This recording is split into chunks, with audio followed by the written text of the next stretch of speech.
ఒక్కరు లేక ఇద్దరు అనే పాత ముచ్చట పక్కన పడేయండి.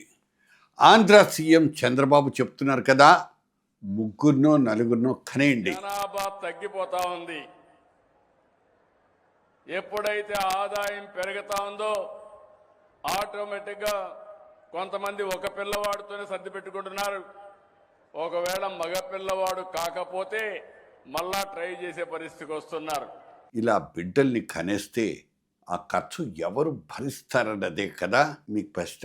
కరెక్ట్గా ఇదే పాయింట్ మీద చంద్రబాబును ఒక సామాన్యుడు ప్రశ్నిస్తున్నాడు. భవిష్యత్తులో జనాభా తగ్గిపోతుందన్న ఒకే ఒక్క కారణంతో ఆయన ఈ కొత్త జనాభా పాలసీ తెచ్చారు. పిల్లలే సంపద అంటూ ఒక అందమైన కొటేషన్ జత చేశారు కూడా. పిల్లలే సంపద.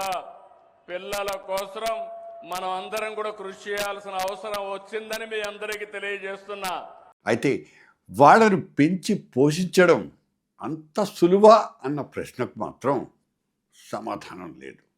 దానికయ్యే అదనపు ఖర్చులకు భరోసా లేదు. ప్రభుత్వం కేవలం ఇచ్చే ఓ 30,000 40,000 ఇన్సెంటివ్స్ చూసి మురిసిపోవాలా, లేకపోతే రాబోయే ఖర్చుల లెక్కలు చూసి హడలిపోవాలా? సామాన్య మధ్యతరగతి ఫ్యామిలీస్ అన్నీ కూడా ఈ పాయింట్ దగ్గరే స్ట్రక్ అయ్యాయి. Let's break it down. Andhra Pradesh జనాభా తక్కువగా ఉన్న రాష్ట్రం కాదు. దాదాపు 5.37 కోట్లు. మన దేశం మొత్తం జనాభాలో 3.76% వాటా ఆంధ్రాదే. జనసాంద్రత డెన్సిటీ చూస్తే సగటున కిలోమీటర్కి 304 మంది నివసిస్తుంటారు. జాతీయ సగటు 382 మంది.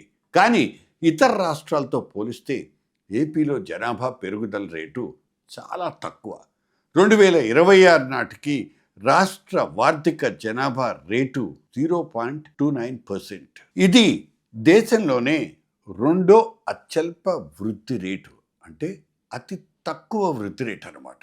జనాభా సంఖ్య ఎక్కువగానే ఉన్నా పేదరికం మాత్రం వెంటాడుతోంది. గతంతో పోలిస్తే పావర్టీ తగ్గిపోయిందని, అదే పేదరికం తగ్గిపోయిందని నివేదికలు చెప్తున్నా రోజు రోజుకు పెరిగే ఖర్చులతో సామాన్యుడు దినదిన గండం 100 ఏళ్ల ఆయుష్గానే జీవితం నెట్టుకొస్తున్నాడు.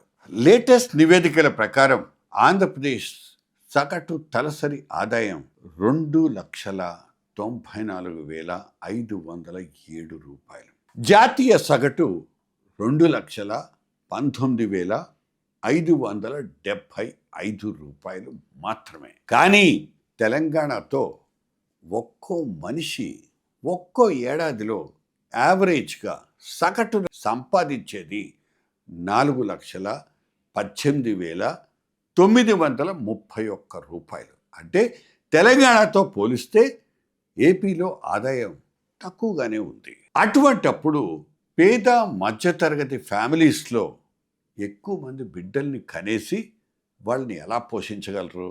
ఒక్కసారి మన సమాజంలో గ్రౌండ్ రియాలిటీ ఎంతో చూద్దాం. ఒక బిడ్డను సాకడానికి తల ప్రాణం తోకకొస్తున్న బడుగు జీవులే ఎక్కువ.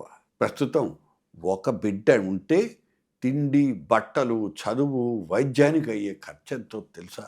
ఒక పేద కుటుంబం ఏడాదికి సగటున 50,000 దాకా ఖర్చు పెడుతోంది. అదే లోయర్ మిడిల్ క్లాస్, దిగువ మధ్యతరగతి కుటుంబంలో ప్రైవేట్ స్కూల్ ఫీజులు, మెడికల్ బిల్స్ కలిపి 1,50,000 దాటుతోంది. ఇక అప్పర్ మిడిల్ క్లాస్ వాళ్ళకైతే 4 లక్షల వరకు ఖర్చు అవుతోంది. ఒక్క బిడ్డతో సరిపెట్టుకుంటే ఖర్చు ఈ రేంజ్లో ఉంది. రేపు చంద్రబాబు చెప్పినట్లు ముగ్గురినో నలుగురినో కనేస్తే ఆ భారం ఎంతనేది ఎవరు చెప్పాలి? ఒక పేద కుటుంబం ఖర్చు లెక్కలు తీసుకున్నా ఏడాదికి కనీసం 1.5 లక్ష దాటేయటం ఖాయం. అదే లోయర్ మిడిల్ క్లాస్కి 5 లక్షలు, అప్పర్ మిడిల్ క్లాస్కి ఏకంగా 12 లక్షలు దాటిపోతుంది. ఇవన్నీ ప్రస్తుత సామాజిక పరిస్థితుల ప్రకారం వేసిన అంచనాలు మాత్రమే. ఎంత చెట్టుకు అంత గాలి అన్నట్టు పరిస్థితుల్ని బట్టి, అవసరాలను బట్టి, నివాసం ఉంటున్న ప్రాంతాన్ని బట్టి ఖర్చులు మారిపోతుంటాయి. ఇప్పటికే పట్టణాలు, నగరాల్లో ప్రైవేట్ చదువు, కార్పొరేట్ వైద్యం ఈ రెండు తలకు మించిన భారంగా మారాయి. అయినా సరే తమ బిడ్డల భవిష్యత్తు బాగుండాలనే ఒకే ఒక్క కోరికతో చాలామంది పేరెంట్స్ కార్పొరేట్ చదువుల భారాన్ని మోస్తున్నారు. విద్య, వైద్యం ఖర్చులు ఆకాశాన్ని అంటుతుంటే ప్రభుత్వం ఇచ్చే చిల్లర డబ్బులు దేనికి సరిపోతాయి? ఇది అసలైన క్వశ్చన్, అసలైన ప్రశ్న. సోషల్ మీడియాలో కూడా చంద్రబాబు పాపులేషన్ పాలసీ మీద ఘాటైన విమర్శలే వస్తున్నాయి. కన్నడం ఈజీనే, పెంచడమే కష్టం అంటూ మీమ్స్ ట్రెండ్ అవుతున్నాయి. మీరు నారా లోకేష్ ఒక్కడితోనే సరిపెట్టుకున్నారు, ఆయన దైవాంశ్ ఒక్కడే చాలనుకున్నారు. అటువంటిది మమ్మల్ని మాత్రం బిడ్డల్ని కనమంటారా అంటూ ప్రజలు బాహటంగానే చంద్రబాబు పాపులేషన్ పాలసీని క్వశ్చన్ చేస్తున్నారు, ప్రశ్నిస్తున్నారు.